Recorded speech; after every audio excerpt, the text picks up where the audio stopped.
దేశవ్యాప్తంగా ఆందోళన రేకించిన పహల్గామ్ ఇష్యూ పట్ల మాట్లాడడానికి మనం ఈరోజు కరీంనగర్ రావడం జరిగింది.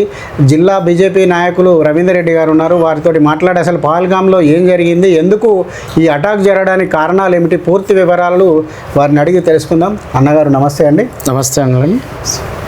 కాశ్మీర్లో మొన్న 22వ తేదీ రోజు ఏదైతే అటాక్ జరిగి దాదాపు 26 మంది హిందువులు, ఒక ముస్లిము, ఇంకో క్రిస్టియను చనిపోవడం జరిగిందో అసలు ఎందుకు భద్రతా వైఫల్యం ఉందా, అసలు ఎందుకు ఏం జరిగింది, అసలు అట్లా అటాక్ జరగడానికి కారణం ఏంది, దాంట్లో భాగస్వామ్యమైన అంశాలు ఏమన్నా కేంద్ర ప్రభుత్వం గుర్తించడం జరిగిందా, మీరేమనుకుంటున్నారు?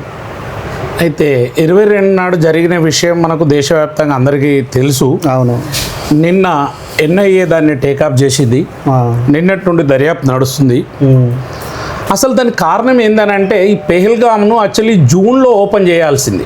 జూన్లో ఆ పర్యాటక స్థలం మినీ స్విట్జర్లాండ్ అని ఏదైతే అంటారు, అవును, అమర్నాథ్ యాత్ర స్టార్ట్ అయినప్పుడు చేయాల్సిన దాన్ని మిలిటరీకి కొంత ఇన్ఫర్మేషన్ లేకుండా స్టేట్ గవర్నమెంట్, అక్కడ ముఖ్యమంత్రి లేకపోతే పర్యాటక శాఖన వాళ్ళు దాన్ని ఇది చేసారు. దాన్ని ఓపెన్ చేయడం వల్ల ఏమైందంటే ఈ అనర్థానికి దారి తీసింది. అయితే వారికి ఇంకొక ప్రాబ్లం ఏందనంటే కాశ్మీర్ను చక్కదిద్దడం జరిగింది పర్యాటకంగా. అసలు మనం బయట ఇంతకుముందు కొన్ని దేశాలకు వెళ్ళే వాళ్ళు ఇవాళ ఎంత మంచిగా అంటే మొత్తం కాశ్మీర్ వెళ్తున్నాం, ఒకప్పటి కాశ్మీర్ను మళ్ళీ చూస్తున్నాం. దీన్ని మన పక్క దేశం అయినటువంటి పాకిస్తాన్కి రుచించలేదు. కేంద్ర గవర్నమెంట్కు మంచి పేరు వస్తుంది. రాను అక్కడ ఉన్నటువంటి లోకల్ ప్రజలు కూడా కాశ్మీర్ ప్రజల్లో కొంత చైతన్యం వచ్చింది. మోడీ గారి మీద వాళ్ళకు ప్రేమ అభిమానాలు పెరగడం స్టార్ట్ అయినాయి. మేము ఈ 30 ఏళ్ళ తర్వాత బ్రహ్మాండమైనటువంటి బతుకుతున్నాం, ఈ 30-40 ఏళ్ళల్లో అసలు మంచి టూరిజం పెరిగింది అనేది, దీన్ని ఎట్లా మనం ఇది చేయాలనేది ఈ ఇస్లామిక్ తీవ్రవాదం అనేది వాళ్ళు కొద్ది రోజుల నుండి రెక్కి నిర్వహించి ఈ టూరిస్ట్ వాళ్ళతో కూడా వీళ్ళు కూడా కొందరు చేతులు కలిపి 100%. మీరు ఎందుకంటే నేను పేపర్లో లేదు, మనం కొన్ని బిట్లు లేదంటే మనం రిపబ్లిక్ టీవీ చూడండి. మన వాళ్ళకి నేను ఒకటే చెప్తున్నా, వేరే ఉద్దేశంతో కాదు. మీరు రిపబ్లిక్ టీవీ చూడండి. ఒక్కొక్క అంశం మీద వాళ్ళు ఒక్కొక్క ½ అవర్ తీసుకొని రోజుల తరబడి మనకి ఇప్పుడు ఈ 3-4 రోజుల నుండి దాని గురించి ఒక చర్చ నడుస్తుంది. ఒక అతను వస్తాడు, ఒక గుర్రం అతను, అక్కడ బాగుంటుంది మీరు వెళ్ళండి అంటాడు. తెలియకుండానే ఆ హోటల్లో బస చేసిన వాళ్ళు, ఈ హోటల్లో బస చేసిన వాళ్ళు అందరూ ఎట్ ఏ టైం అక్కడికి పంపించగలిగారు. వీళ్ళందరినీ కూడా ఆ ప్లేస్ కు వచ్చేటట్టు ఏర్పాటు చేసిండ్రు. దీని వెనుక వీళ్ళు అమాయకులు కావచ్చు, కానీ దీని వెనుక ఏదో ఒక శక్తి పనిచేసి ఉంటుంది. అంటే ఈ కింది స్థాయి పాపం ఆ గుర్రాలు నడిపే వాళ్ళ దగ్గర అమాయకులు కాయితే కావచ్చు, కానీ ఎందుకో ఏమో మన మిలిటరీ కూడా ఒక గుర్రం సవారీ అతన్ని అరెస్ట్ చేసింది. అంటే వాళ్ళకు కంపల్సరీ అతని మీద ఉంది డౌట్ ఉంది అన్నట్టు. అయితే ఇది వాస్తవానికి ఒక హేయమైన చర్య. ఇది వాళ్ళు కాల్చేటప్పుడు కూడా నువ్వు హిందువా ముస్లింవా, అయితే మరీ దారుణం. అసలు ఎంత దారుణం అంటే అసలు ఇప్పుడు కూడా మన దేశం ఉపేక్షిస్తే వాళ్ళను ఇక మనగడ ఉండదు. అవును, ఓవైసీ అన్నట్లుగా 15 నిమిషాలు టైం ఇస్తే చాలని ఓవైసీ బహిరంగ సమావేశంలో మాట్లాడాడు. అది నిజం కావాల్సి వస్తుంది ఇట్లాంటి టైంలో. అంటే మనకు నేను ఈ రోజు పొద్దున నా మిత్రుడు కేరళ నుండి ఒకటి పంపించాడు, ఒక వీడియో. కేరళలో కూడా దీని మీద ఒక చర్చ జరుగుతూ అంబేద్కర్ విషయం ఒకటి చెప్పిండు.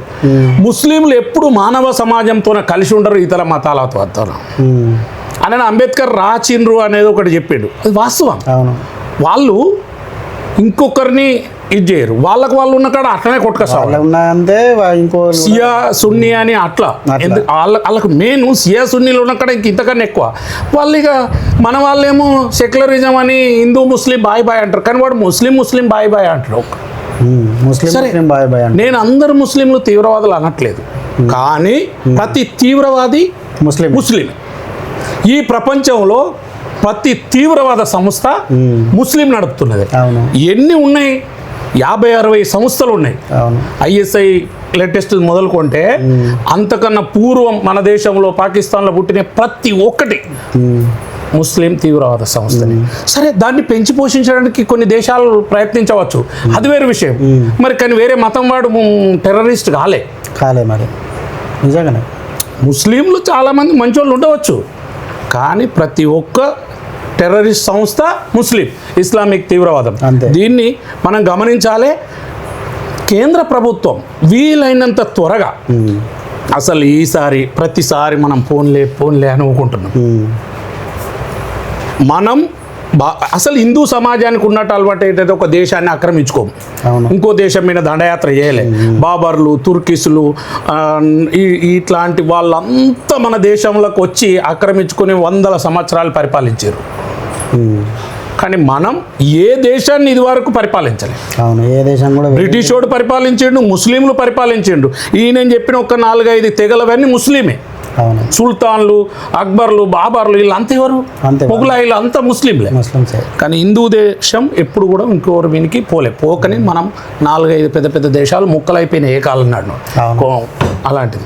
అందుకు నేను ఏమంటున్నా అంటే మోడీ గారు ఇప్పుడు బలంగా ఉన్నారు, రాజనీతిజ్ఞుడు, దౌత్యపరంగా ప్రపంచ దేశాలతో మంచిగా ఉన్నది. పాకిస్తాన్ను అటాక్ చేయడానికి అసలు వాళ్ళకు ఒక మనం అంటాం హిందీలో సబక్ సికాయింగే, ఈ బుద్ధి చెప్పడానికి ఇది ఒక మంచి టైం. ఇంకొకసారి వాడు భారతదేశం మీదకి కన్నెత్తి చూస్తే అసలు వాడు మనం పోవద్దురా భయాలి.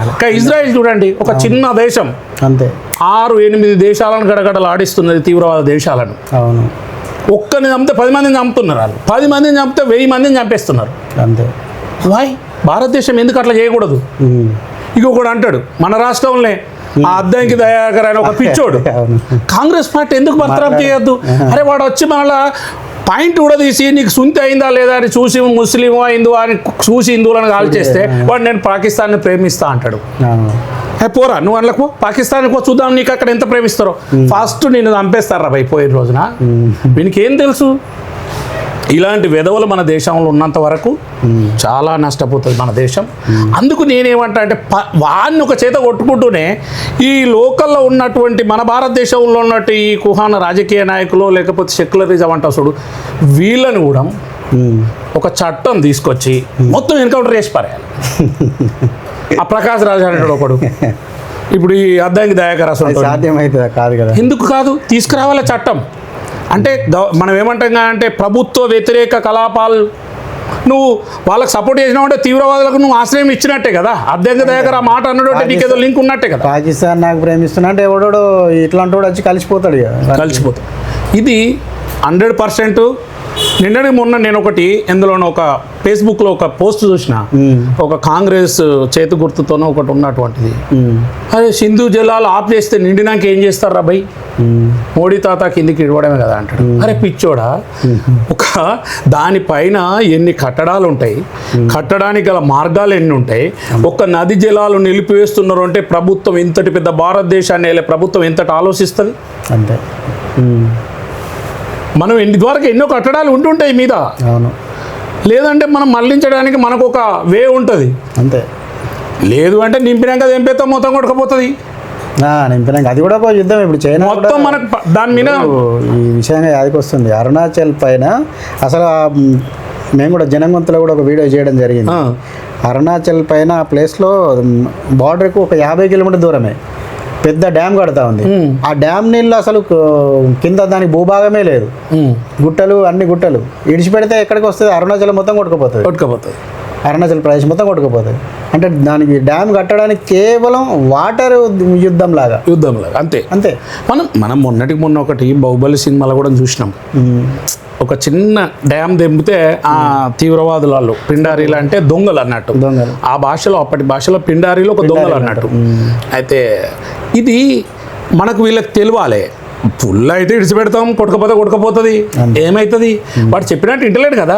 అరే మంచిగా మారరా అని ఎన్నేళ్ళ నుండి చెప్తున్నా, వాడు ఇంటలేడు.